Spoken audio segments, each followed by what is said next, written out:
Puntos.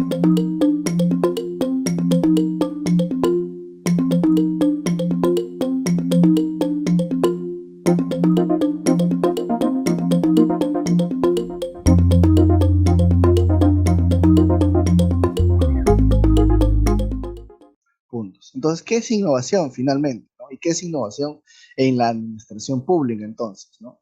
La OCDE, que es un grupo que agrega países más desarrollados, en los cuales Perú quiere ser parte de la OCDE, tiene un observatorio de la innovación en la administración pública, ¿no? El OPSI, y define la innovación precisamente diciendo que esta no tiene definición, o sea, no se preocupen por entender qué es la definición específica de innovación porque no la existe, ¿no? Lo que sí caracteriza es que esta se tiene que adaptar a su contexto. Como lo que dice es, innovar no tiene definición específica.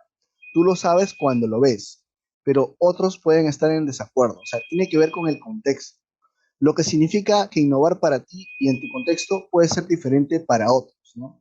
Para mí, innovar en mi contexto puede ser que yo ponga toda la información pública de mi municipalidad en una pizarra y que esta pizarra, no sé, cada fin de mes se dé rinda cuentas a la población a través de la pizarra. No importa que no tengas tecnología, lo importante es que hagas tu función de manera innovadora, porque nadie te dice que tienes que hacer eso, no está especificado como función que tú tengas que poner una pizarra para explicar tu gestión, no está, pero son los recursos con los que cuentas, es tu contexto con el que cuentas y es que tú estás haciendo innovación de esa manera. Entonces, ahondando un poco en este concepto, nos dice también que hay un rol o un papel importante de la novedad, ¿no? Lo novedoso, ¿no? El cambio, ¿no? La innovación introduce nuevos enfoques y ahora vamos a ver algunos enfoques conocidos o metodologías conocidas que maneja el observatorio de OCDE, por ejemplo, ¿no? Luego nos dice sobre el proceso de implementación, ¿no? La innovación, como les mencioné en las preguntas, es que no parte de que solo tengas una idea bonita o una idea innovadora, sino que esta idea la lleves a la práctica. Ahí realmente estás haciendo innovación. Cuando tú tu idea la plasmas, la concretizas y logras que se cumpla, o al menos intentas que se cumpla, porque no toda innovación finalmente involucra que tu resultado va a ser exitoso. La innovación como se menciona, no es algo que tenga una definición específica o te diga, esta es la ruta. Tú puedes innovar y equivocarte. Es más, de los ensayos, del error se aprende. Y eso te permite hacer una nueva innovación sobre ese error. Esa es la innovación. La innovación no es algo que esté caracterizado o establecido. Por su parte, por ejemplo, la CLAD, el Centro para el Desarrollo de la Administración Pública en América Latina, ha sacado una carta que también la vamos a ver. Dice, la innovación es elástica. Entonces no se pone en cumplir ciertas metas o objetivos precisos o reglas, nada. O sea, todo tiene que ir de la mano de tu contexto, tiene que ir de la mano de cómo se gestiona esa innovación que tú has pensado realizar o cómo puedes mejorarla si es que falló en una primera etapa. Luego también tenemos que la innovación apunta a un impacto. Tiene que innovar, tiene que hacer una diferencia de antes y un después con un proyecto de innovación, ¿no? Y puede que no sea fácil medir porque pueden haber resultados que no sean cuantificables y eso dificulta, por ejemplo, el tema de decir que el proyecto sí está funcionando. Entonces, para eso necesitamos establecer medidas que permitan lo cualitativo. Es por eso que las preguntas mencionaba sobre la gestión de la información. Les decía la importancia de gestionar información no solo cuantitativa, sino de tipo cualitativa también. Entonces, esta es una entrada a lo que es innovación y nos ayuda a pasar a la siguiente, que es lo que les mencioné sobre el CLAD, el Centro Latinoamericano para la Administración Pública, que define la innovación como un proceso de explorar, ojo, explorar, asimilar y explotar, es decir, hacer lo tuyo. O sea, no importa que te digan que no se puede, tienes que tratar de lograr el objetivo o al menos exponer e intentar que esto se concretice en cierta medida. Esto te va a permitir mejorar o exponer nuevos resultados o nuevas estrategias para tratar de innovar con éxito en una novedad en las esferas institucionales, organizativas y sociales, es decir, cubre múltiples espacios, de forma que aporte soluciones inéditas, originales y creativas a los problemas y que permita así resolver de manera óptima las nuevas y tradicionales necesidades de los ciudadanos y la sociedad. Entonces, otra característica de la innovación es que apunta a una sola cosa, que es resolver problemas públicos. Entonces, pero resolver problemas públicos también podrían ser las políticas públicas, sí, pero el tema de la innovación es que buscar una idea creativa, buscar una solución que antes no se pensó para tratar de resolver un mismo problema. Esto es lo que muchos en la administración pública le dicen salir de la caja, ¿no? Salir de tu espacio de conocimiento, de tu día a día y pensar en nuevas soluciones. Esto también nos lleva a los pilares de la innovación que ahora, bajo la Carta de Innovación del CLAD, se denomina pilares para la innovación inteligente, ¿no? Y acá menciona uno de los pilares que es orientación, visión estratégica, y acá lo que considera es la importancia de construir escenarios. ¿Qué pasaría si yo considero tales elementos en mi proceso? O si analizo una determinada función y la mejoro, ¿no? Escenarios futuros tiene que ver con mapeo de riesgos. ¿Cuáles son los riesgos a los que me enfrento, ¿no? O sea, tiene que ver, por un lado, con esta idea de prospectiva de la administración, pero también considerando los riesgos a los que me enfrento. Lo otro es lo que las preguntas les mencioné al inicio, ¿no? La gestión del conocimiento. Este conocimiento es vital en todo el ciclo de la política pública, ¿no? En la política pública tiene la etapa del diseño de la política, la implementación de la política, el seguimiento de la política y la evaluación de la política. Y la gestión del conocimiento es transversal a ello, ¿no? ¿Se necesita conocimiento para diseñar una política? Sí. ¿Se necesita conocimiento para hacer seguimiento a la política? También. ¿Se necesita conocimiento para hacer evaluación? También. Entonces, la gestión del conocimiento en una política pública, al igual que en un proceso de innovación, es clave, es algo permanente y se tiene que tener en cuenta. Y relacionado con gestión del conocimiento viene el tercer pilar, y el tercer pilar habla de la inteligencia colectiva. ¿Y qué es inteligencia colectiva para la Carta, como los principios pilares que se debe seguir en un proceso de innovación?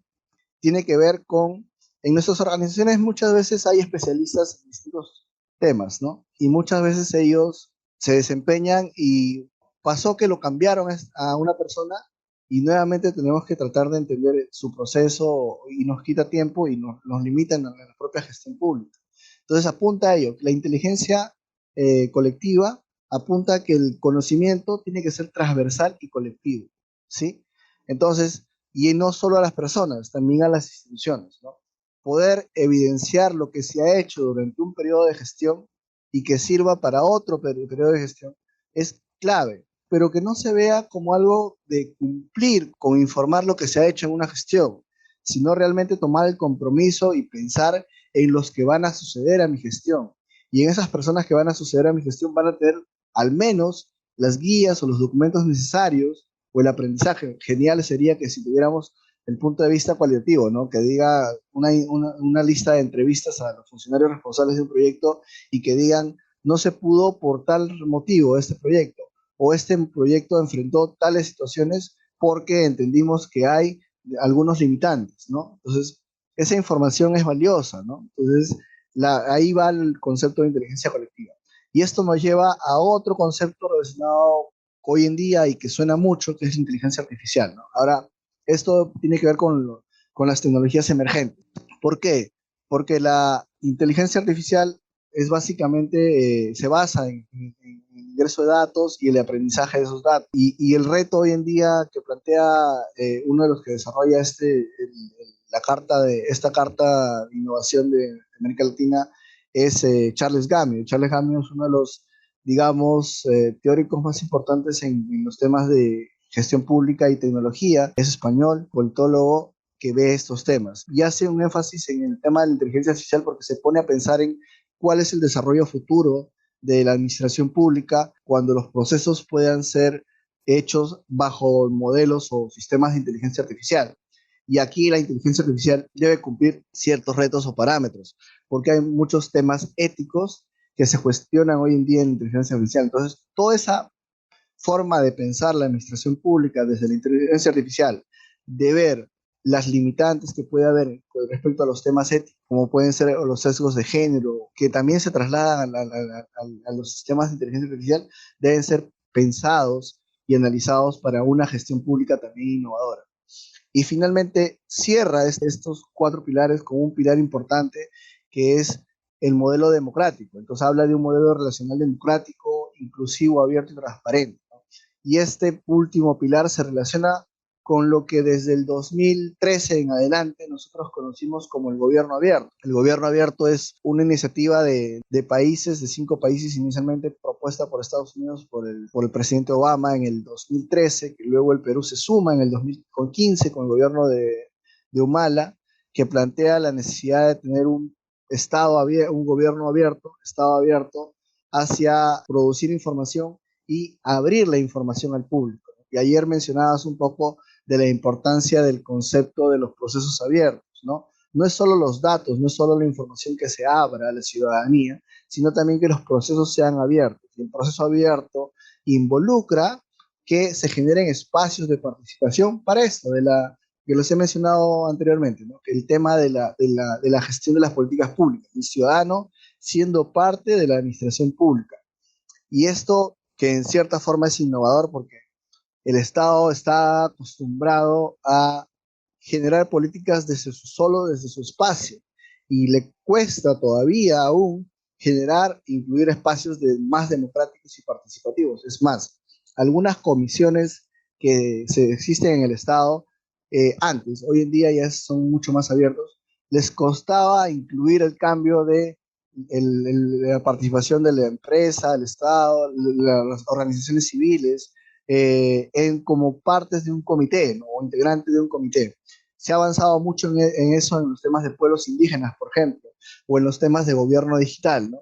Que ya como parte de una norma establecen que se incluya a estos terceros actores o los llamados stakeholders, ¿no? Luego el tema de inclusivo y abierto y transparente, bueno, va de la mano con estos pilares, hay que considerarlos como parte de nuestra idea de innovar, ¿no? O sea, considerando estos pilares o alguna de estos pilares para nuestro proceso de innovación.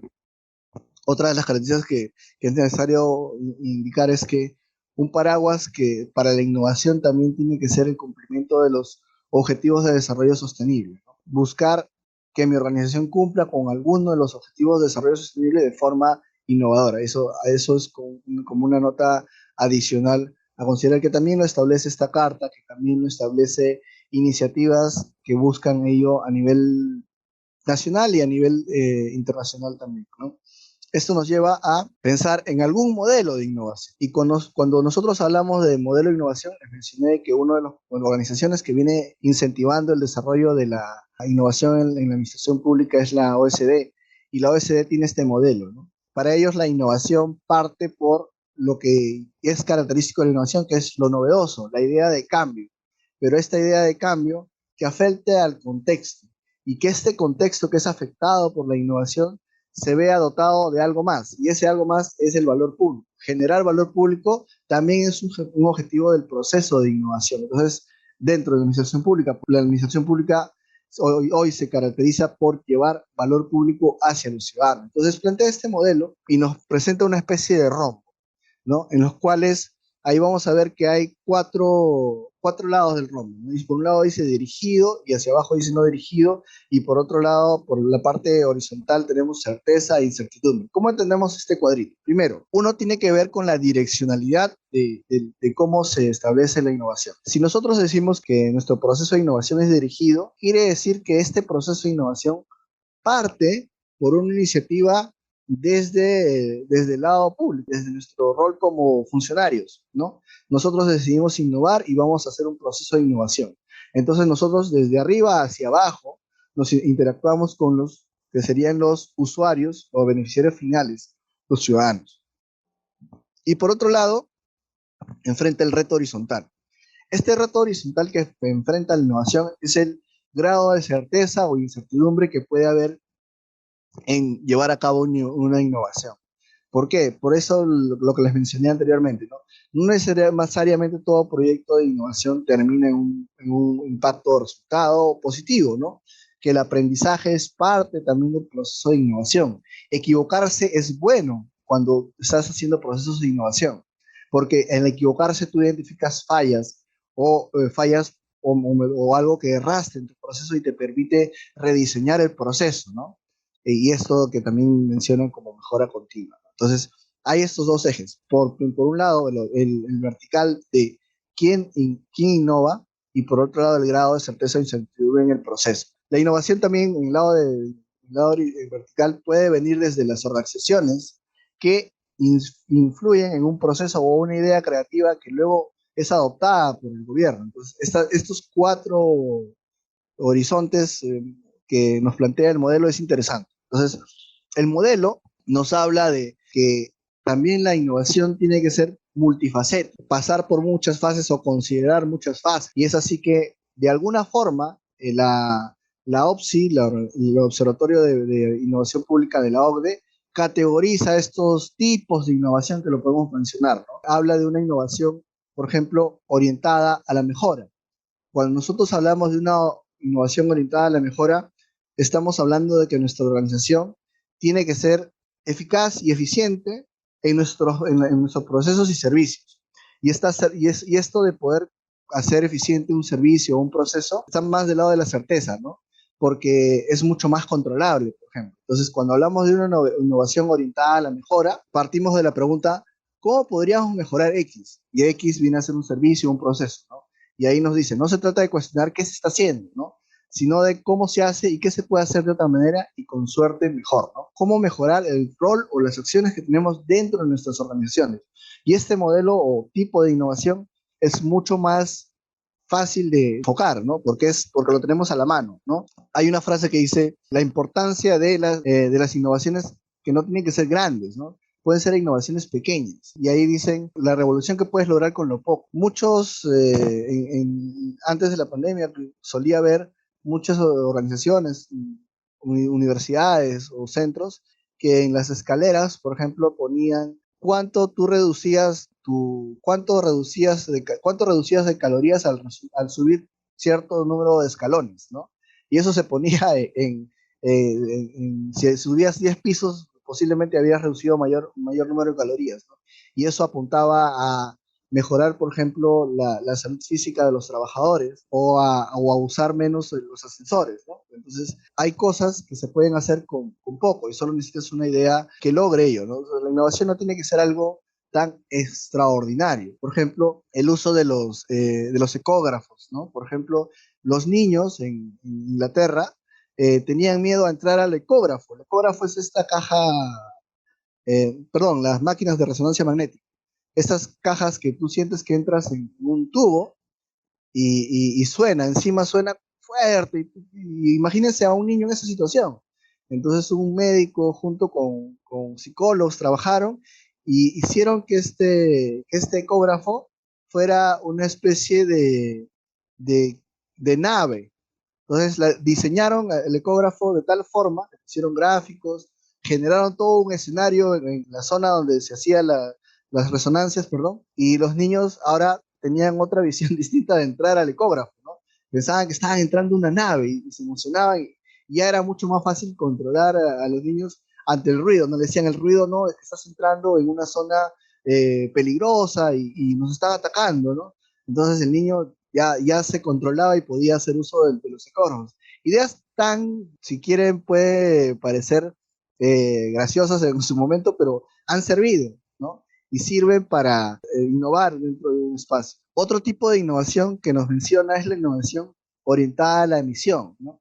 Y cuando hablamos orientada a la emisión es pensar en objetivos mucho más grandes, ¿no? Por ejemplo, el hombre, y acá luego terminando esto le vamos a mostrar el video que estoy contando un poco, es el hombre, el objetivo del hombre era llegar a la luna antes, ¿no? Y hoy en día podríamos decir que el objetivo del hombre es poder generar energía sostenible, ¿no? Son objetivos que apuntan a hacer un cambio disruptivo general en la sociedad, ¿no? Y por eso es innovación orientada a la innovación. Y aquí consiste en preguntar, ¿cómo podríamos lograr X? ¿Cómo podemos lograr que el hombre llegue a la luna? ¿Cómo podemos lograr tener energía más eficiente en nuestros hogares, ¿no? Cómo desde este objetivo se cambia el mundo, ¿no? Ir a la luna, ahí lo menciona, ¿no? Y hasta lo significativo que puede ser relativamente el contenido, ¿no? Asegurando mejores servicios, por ejemplo. Entonces, la innovación orientada a la misión apunta a objetivos, a problemas globales o retos grandes que puede tener un Estado, una nación, una organización, ¿no? Y finalmente, bueno, como tercer modelo, pasamos a la innovación anticipatoria, ¿no? La innovación anticipatoria busca influir en el desarrollo futuro. Por ejemplo, nuestro desarrollo futuro hoy en día es las tecnologías emergentes. Y una de las tecnologías emergentes que más se deben pensar y analizar previo a su desarrollo masivo es la inteligencia artificial.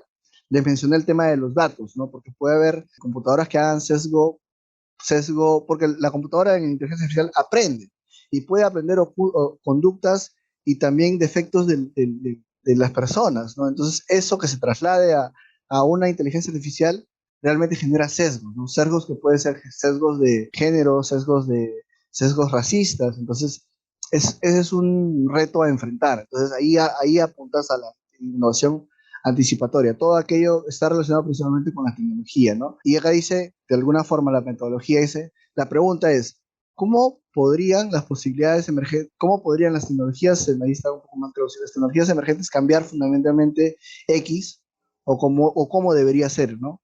Siendo X o la solución la respuesta a la actividad relevante del gobierno, la innovación anticipatoria se trata esencialmente de reconocer y comprometer con una incertidumbre significativa, no solo sobre lo que funciona, sino también sobre lo que es apropiado o posible, ¿no? Entonces, cuando hablamos de innovación anticipatoria hay que pensar en el futuro cercano, y el futuro cercano hoy es las tecnologías. Luego pasamos a lo que se llama innovación adaptativa, ¿no? Entonces, ¿cómo nos adaptamos a determinadas situaciones, ¿no? Y acá la tarea es la exploración de lo que es posible, nos dice el texto, ¿no?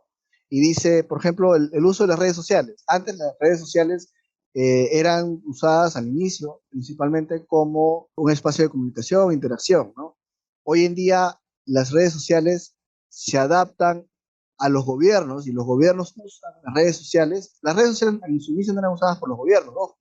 Y hoy se adaptan a que sea un espacio de interacción y comunicación válido, ¿no? Entonces, y acá la metodología dice preguntarnos cómo podría nuestra situación evolucionar o cambiar en la forma que hacemos o usamos cierta tecnología o cierta medida, ¿no? La innovación adaptativa se trata esencialmente de darse cuenta de qué está sucediendo en las cosas y que no encaja con lo que se espera, ¿no? Entonces, es adaptarse al cambio, ¿no? Y el uso de las redes sociales por los gobiernos es una adaptación, por ejemplo. Entonces, estos cuatro modelos que se plantea la OCDE obedecen a múltiples fases. O sea, nosotros podríamos tener alguna solución que encaje en alguna de estas fases. Entonces, bajo este modelo, lo que yo les diría como para empezar a innovar en sus organizaciones, o un primer paso sería, si el gran problema es la información o los datos, la pregunta sería, ¿cómo mejoro la gestión de mi información, la gestión de mis datos en mi organización? Una de las primeras tareas a pensar, porque otra de las características de la innovación es que tiene que apuntar a resolución de problemas, ¿no?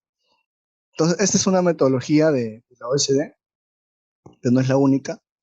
Esto es mucho más conocido, que es del Design Council, y esta metodología del doble diamante parte por buscar que este problema general que tenemos reciba una solución específica, ¿no? Entonces ahí vemos que hay un proceso en entender primero el problema, y para entender el problema tenemos que sentarnos finalmente, investigar sobre el problema y el entorno, porque ahí está el concepto también del contexto. Y también otra de las características es pensar en el usuario final, el beneficiario. Esta etapa de descubrir nos lleva a una etapa de definirnos, ¿no? Y para definirnos es analizar el problema e identificar las principales señales, ¿no? ¿Qué necesidades y oportunidades tiene el usuario, por ejemplo? Finalmente nos lleva bueno, como tercera etapa es a desarrollar, explorar posibles soluciones y tratar de probar estas soluciones, ¿no? Que es la etapa final, ¿no? Probemos si esta solución, si no funciona, volvemos a la etapa iterativa de descubrir, definir, desarrollar y desenvolver, ¿no? Entonces, es una interacción constante, es un ejercicio constante de buscar soluciones. Eso es la innovación bajo el modelo de doble diamante. Luego tenemos algunos resultados o acciones que se desarrollan para innovar. Una de estas acciones o soluciones es los llamados laboratorios de innovación, ¿no? Y esto es laboratorios de innovación que han surgido alrededor del mundo para principalmente juntar a estas personas que buscan ideas disruptivas. Y acá están algunos de los objetivos que se plantean en los distintos laboratorios que existen, ¿no? Ayer se presentó también que nosotros contamos con un laboratorio, ¿no? El laboratorio de innovación que está a cargo de la Secretaría de Gobierno Digital, ¿no? Es el laboratorio en Gobierno Digital, ¿no? Basado en la importancia de la tecnología para innovar. Algunos de los objetivos que persiguen estos laboratorios es el desarrollo de innovaciones específicas, promover un ambiente de innovación en la administración pública, incorporar la tecnología a la administración pública, modernizar los procesos de la administración pública, nuevas formas de comunicación en la administración pública, generar nuevos mecanismos de participación y abrir datos a la administración pública. Entonces, como les mencioné, como una tarea que podríamos iniciar es abrir los datos, la importancia de los datos, ¿no? Puede ser que no sea un proceso fácil, porque hay que identificar cuáles son los datos importantes que gestiona la entidad y abrirlos. Es un proceso que ahí podrían solicitar apoyo de la Secretaría de Gobierno Digital para luego colocarlos en el portal de datos abiertos, por ejemplo. Y implementar soluciones tecnológicas también a las organizaciones, ¿no? Y estos objetivos son algunas experiencias que se tienen de algunos laboratorios que existen, como ViveLab de Bogotá, el laboratorio Hacker, el laboratorio de Buenos Aires, el laboratorio de Río. Otro de las iniciativas o orientaciones que también surgen en los laboratorios es el tema de ciudades. Muchos laboratorios también están, si hablamos de temas, ¿no? Están pensando cómo hacer una gestión de la ciudad mejor. Y acá entran los temas de basura, la gestión de residuos o los temas de ambiente, ¿no? Y va a depender de cómo nosotros definamos va a ser nuestra prioridad en el desarrollo, ¿no? Acá, por ejemplo, gran parte de los laboratorios tienen una prioridad en desarrollar innovaciones específicas o en temas de promover un ambiente en la administración pública, es prioritario, mientras que los temas de comunicación en la administración pública todavía es bajo, de acuerdo a este estudio. Luego, aparte de los objetivos, tenemos qué actividades hace un laboratorio. Okay, esos son los objetivos. ¿Qué hace un laboratorio? Y acá vamos a recurrir a estas metodologías que se han mencionado, ¿no? Hacer test y pilotos, ¿no? Implementar experimentos aleatorios, incorporar ideas de ciudadanos, incorporar ideas de servidores públicos, ¿no? Hacer análisis de datos, implementar metodologías del design thinking, y el design thinking obedece a este modelo de doble demanda.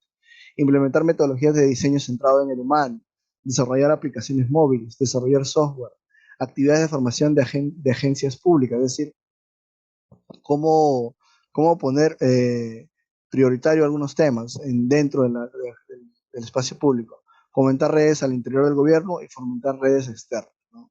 Entonces, estas son algunas actividades que hace un laboratorio, y los laboratorios son un mecanismo o instrumento que sirve también para promover la innovación dentro de nuestras organizaciones, porque de alguna forma le asignas una responsabilidad para innovar dentro de la organización a un determinado grupo, a un determinado espacio para innovar, ¿no?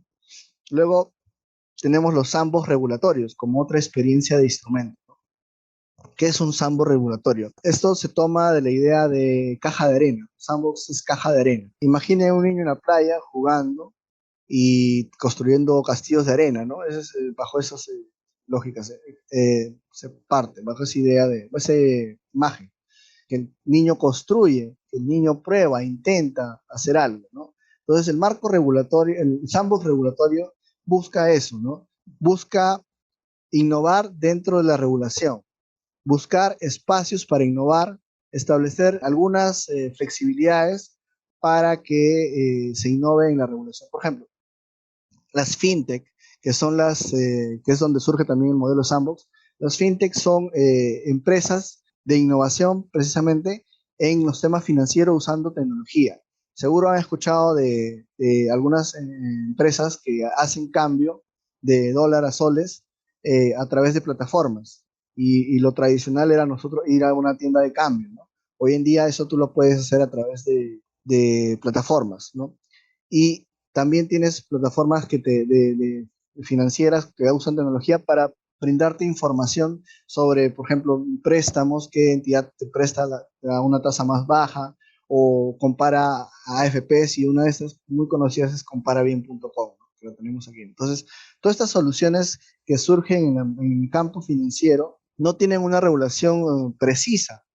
en las entidades. Entonces lo que se busca es probar alguna regulación dándole ciertas flexibilidades, que no paguen canon o que tengan o que no cumplan ciertas normas, porque su beneficio de no cumplirlas es mayor en algunas zonas del país, ¿no? Por ejemplo, los temas de telecomunicaciones, OCIPTEL le exige a las operadoras el tema de calidad de las telecomunicaciones y muchas operadoras retroceden en inversiones en zonas rurales porque no pueden cumplir con las medidas de OCIPTEL. Entonces, tratar de, por ejemplo, incluir medidas que en zonas rurales se les permita que no cumplan con algunas características es posible, ¿no? Todavía no existe esa regulación que les menciono sobre OCIPTEL, pero podría ser beneficioso. O el tema de la regulación de las criptomonedas o monedas digitales, ¿no? Todavía no tenemos una regulación sobre este tipo, ¿no? Y habría que explorar si aplica hacerlo en un espacio de innovación de regulatorio, como es un sandbox regulatorio, ¿no? Ese es un modelo de innovación en el campo regulatorio, usar sandbox, ¿no? O que son permisos o algunas licencias por un periodo de tiempo determinado para probar una determinada solución. Luego tenemos algunos casos ya de la innovación en el Perú, ¿no? Uno de los primeros que inicia esto de la innovación en Perú es AINILAB, ¿no? Y AINILAB es el laboratorio de innovación del Ministerio de Desarrollo e Inclusión Social, ¿no? Y acá sigue el mismo modelo de buscar soluciones a problemas, ¿no? Entonces, se determinan las necesidades y se otorga soluciones. Es un ida y vuelta, un proceso de ida y vuelta. Los programas que son parte de este AINILAB son UNAMás, FUNCODES, Juntos, Pensión 65, Contigo, Caliwarma y País, todos los programas que maneja el MIDIS, ¿no? Entonces hay un ciclo de innovación que ha definido el AINILAB, ¿no? Primero la priorización de necesidades, luego el desarrollo de la innovación, el pilotaje, las pruebas pilotos son importantes en los laboratorios, la evaluación y generación de evidencia y el escalamiento, ¿no? Si se puede llegar a más, el escalamiento puede ser en número de beneficiarios o en extender el programa a otras zonas, ¿no? Puede ser a nivel de cobertura o a nivel nivel de usuarios, por ejemplo, ¿no? Entonces ese es un modelo que se ha planteado innovación pública del MIDIS, ¿no? Y como creo que en gran parte de la exposición se ha dicho, es que la innovación no se ajusta a patrones. Entonces, ustedes desde su contexto podrían pensar en un nuevo ciclo de innovación o pensar en qué problemas atender desde la innovación, ¿no? Luego tenemos, bueno, este es lo del MIDIS, también algunas soluciones que ha habido, y esto es usando inteligencia artificial. AINILAB también se enmarcó en esto que les mencioné, la importancia de considerar los objetivos de desarrollo sostenible para tener un norte hacia la innovación. Y esta solución del MIDIS estaba apuntando a dos objetivos de desarrollo sostenible. Uno, el bienestar, el salud y bienestar, y el otro objetivo era la reducción de las desigualdades, ¿no? Y lo que hizo es tomaba fotos a los ojos de los menores y esta información de las fotos oculares de los menores era enviada a un sistema de inteligencia artificial.